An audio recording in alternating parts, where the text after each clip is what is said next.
আমার তো কালকে শুনলে হেন অবাক লাগছে, পোলা বেনা করছে অনেক খারাপ আছে। আমরা আমার চিন্তা আমার অফিসে গেছে শনিবারে, কালকা তো কথাই বললাম।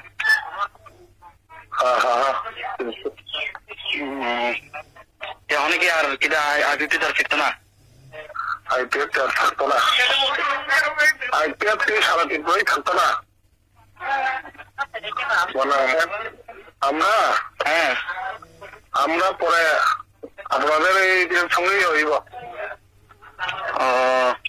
তো বিজেপি আর ত্রিপুরা মোটা জুটিব আবার তেইশ না, এইটাতেই এটাতেই হইব,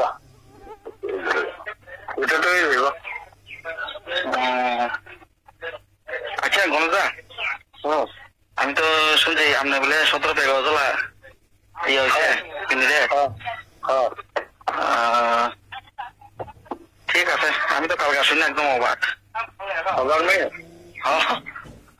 আমি তো এটা কৈলাস কাউরে কইছে না, কিন্তু এটা পরে এটার কাজ করে কাজের অবস্থাটা দেখে পরে আমরা এটা সবাই জানতে পারি। আমি সাথে কইছে না এই রাজার মধ্যে এই কথা রাজা কিটা বিজেপি লগে। ঠিক আছে তাহলে কোন ধরে হ্যাঁ।